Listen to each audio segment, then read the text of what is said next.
Assalamualaikum warahmatullahi wabarakatuh. Apa kabar kalian semua? Mudah-mudahan Allah senantiasa memberikan kalian kesehatan. Dan tentunya jangan lupa kalian harus tetap semangat walau belajar dalam keadaan daring. Alhamdulillah, kalian kini memasuki materi yang kedua, yaitu iman kepada qada dan qadar. Dengan tema meyakini qada dan qadar melahirkan semangat bekerja. Pembahasan mengenai qada dan qadar merupakan bagian yang sangat penting karena berkaitan dengan masalah takdir. Ketika kita keliru memahaminya, maka kita pun akan keliru dalam memahami makna kehidupan. Terdapat dua aliran Islam yang keliru dalam memahami qada dan qadar. Pertama adalah paham Jabariyah. Menurut paham Jabariyah, takdir adalah sesuatu yang telah diatur tanpa adanya manusia sebagai pelaku kehidupan. Jabariyah adalah paham yang menafikan perbuatan dari hamba secara hakikat dan menyerahkan perbuatan tersebut kepada Allah Subhanahu wa Ta'ala. Artinya, manusia tidak punya andil sama sekali dalam melakukan perbuatannya. Tuhanlah yang menentukan segala-galanya. Paham ini menganggap semua takdir itu dari Allah. Oleh karena itu, menurut mereka, segala seseorang menjadi kafir atau muslim adalah atas kehendak Allah.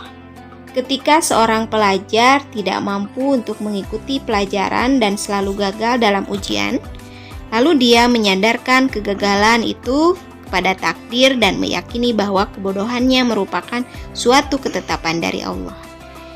Yang pada akhirnya dia malas untuk belajar karena menganggap bahwa belajar merupakan sesuatu hal yang tidak berguna baginya. Dan dia meyakini bahwa dia sudah ditakdirkan menjadi seorang yang bodoh. Mungkin saja dia menjadi rajin beribadah dan berdoa berharap kepada Allah untuk merubah takdirnya. Tapi dia pun enggan berusaha dan tetap dalam kemalasannya karena yakin bahwa segala sesuatu atas kehendak Allah semata, sedangkan manusia punya andil sedikit pun atas kehidupannya sendiri. Jika saja di antara kalian, para pelajar yang membenarkan perilaku ini, maka bisa jadi kalian mengambil paham Jabariyah. Paham yang kedua adalah paham Qadariyah.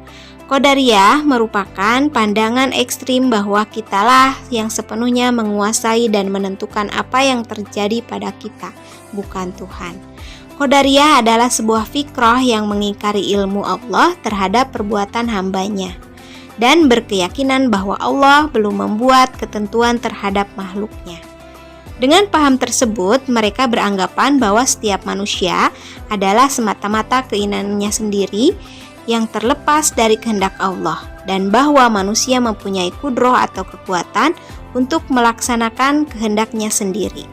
Ketika seorang pelajar mampu mengikuti setiap pembelajaran tanpa mengalami kesulitan sedikit pun dan senantiasa berhasil dalam setiap ujian dengan nilai yang memuaskan, lalu dia beranggapan bahwa semua itu terjadi karena kecerdasan dan kerja kerasnya sendiri.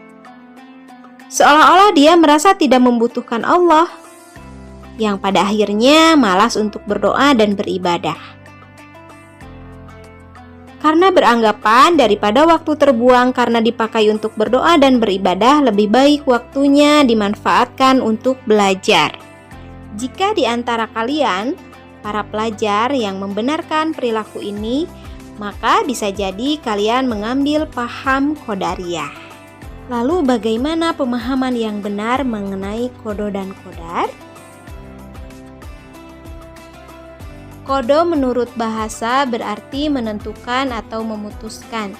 Sedangkan qada menurut istilah artinya segala ketentuan Allah Subhanahu wa Ta'ala sejak zaman ajali. Zaman ajali adalah masa di mana yang ada hanyalah Allah Subhanahu wa Ta'ala. Dengan demikian, makhluk ciptaannya termasuk manusia belum juga ada. Qadar menurut bahasa adalah memberi kadar, aturan, atau ketentuan. Qadar menurut istilah berarti ketetapan Allah Subhanahu wa Ta'ala terhadap makhluknya tentang segala sesuatu termasuk kapasitasnya. Qada dan qadar adalah takdir. Pemahaman takdir menurut konsep kodo dan kodar ada di dalam surat Yasin ayat 38. Wasamsu tajri limustaqarril laha dzalika taqdirul azizil alim, yang artinya dan matahari berjalan di tempat peredarannya, demikianlah takdir atau ketetapan yang maha perkasa lagi maha penyayang. Ketika Allah menentukan bahwa matahari berjalan di tempat peredarannya, itu adalah kodo. Ketentuan ini terjadi pada zaman ajali atau sebelum matahari diciptakan. Sedangkan berjalannya matahari di tempat peredarannya dengan ketetapan dan ketentuan seperti kecepatan, jarak antara matahari dengan planet lainnya, sampai waktu peredarannya itu merupakan qadar.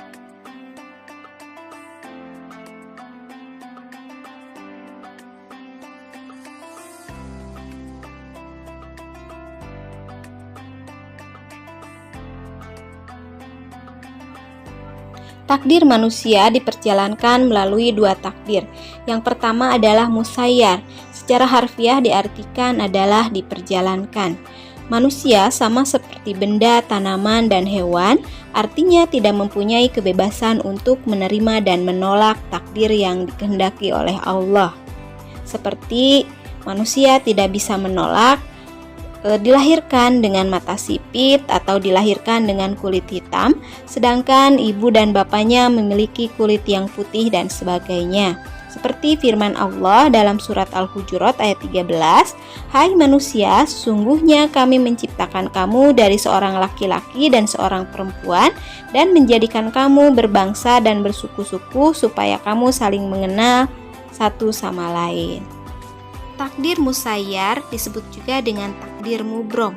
Artinya, tidak dapat diusahakan oleh manusia atau manusia tidak dapat mengubahnya. Takdir selanjutnya adalah takdir mukhayyar.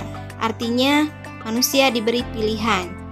Manusia diberi kebebasan untuk memilih. Misalnya, seorang siswa bercita-cita ingin menjadi insinyur pertanian. Untuk menggapai cita-citanya itu, ia belajar dengan tekun. Akhirnya apa yang ia cita-citakan menjadi kenyataan dan ia menjadi insinyur pertanian. Sesungguhnya Allah tidak dapat mengubah keadaan suatu kaum sehingga mereka mengubah keadaan yang ada pada diri mereka sendiri. Surat Ar-Ra'd ayat 11. Takdir mukhayyar disebut juga takdir mu'alaq, yaitu takdir yang erat kaitannya dengan ikhtiar manusia. Manusia diberi kebebasan untuk menentukan. Fungsi takdir musayyar dan mukhayyar. Takdir musayyar, Allah menetapkan apa yang akan menimpa manusia pada zaman ajali dan tertulis dalam kitab Lauhil Mahfuz, seperti firman Allah, "Tidak ada sesuatu bencana apapun yang menimpa di bumi dan tidak pula pada diri kalian, melainkan telah tertulis dalam kitab Lauhil Mahfuz sebelum kami menciptakannya. Sesungguhnya yang demikian itu mudah bagi Allah." Quran Surat Al-Hadid. Kemudian firman Allah, "Yang menjadikan mati dan hidup supaya Dia menguji kamu, siapa yang di antara kamu yang lebih baik amalnya, dan Dia maha perkasa lagi maha pengampun." Surat Al-Mulk ayat 2.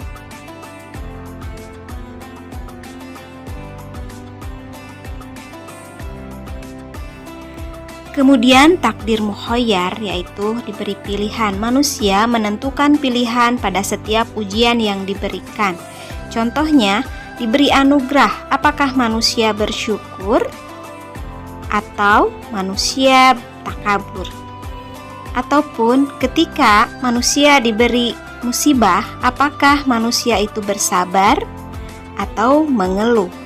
Karena setiap perbuatan yang dilakukan atas pilihannya sendiri akan dipinta pertanggungjawabannya di akhirat. Seperti firman-Nya, sesungguhnya pendengaran, penglihatan, hati semuanya itu akan diminta pertanggungjawabannya. Surat Al-Isra ayat 36. Contoh proses takdir musayyar dan mukhayyar. Mukhayyar Allah menetapkan bahwa seorang pelajar akan dihadapkan pada sebuah ujian di sekolahnya yang menentukan baik atau buruknya masa depannya adalah pelajar tersebut. Ini ketentuan Allah yang tidak bisa dihindari oleh pelajar tersebut. Tidak dapat diusahakan oleh manusia atau manusia tidak dapat merubahnya.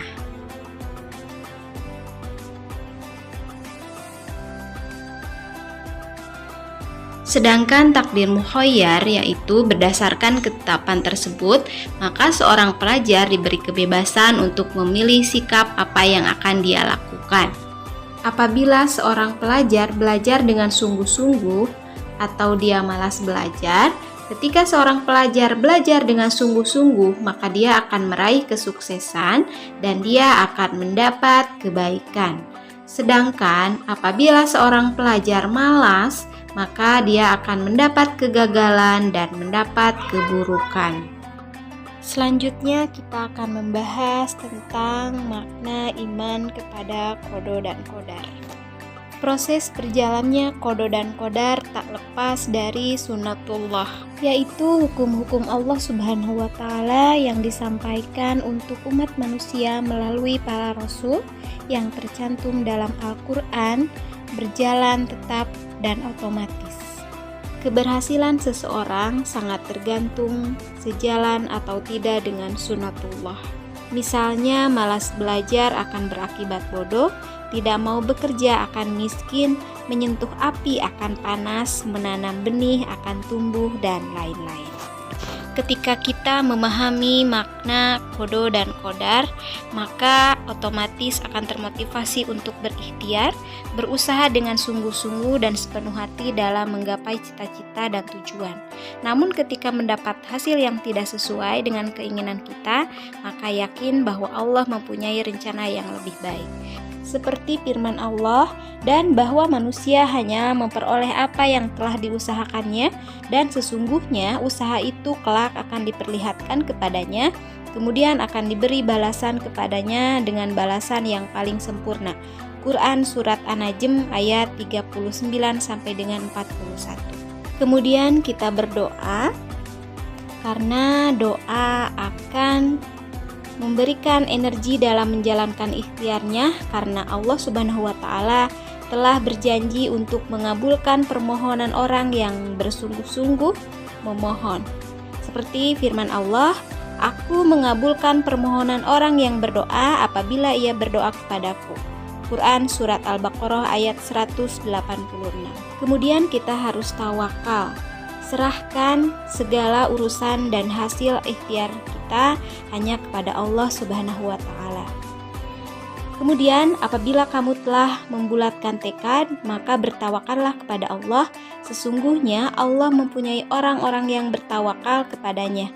Quran Surat Ali Imran ayat 159. Kemudian selanjutnya hikmah iman kepada qada dan qadar. Hikmah beriman kepada qada dan qadar yang pertama adalah semakin meyakini bahwa segala sesuatu yang terjadi di alam ini tidak lepas dari sunnatullah. Kemudian semakin termotivasi untuk senantiasa berikhtiar atau berusaha lebih giat dalam mengejar cita-citanya.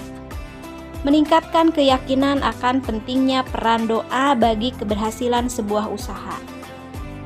Meningkatkan optimisme dalam menatap masa depan dengan ikhtiar yang sungguh-sungguh.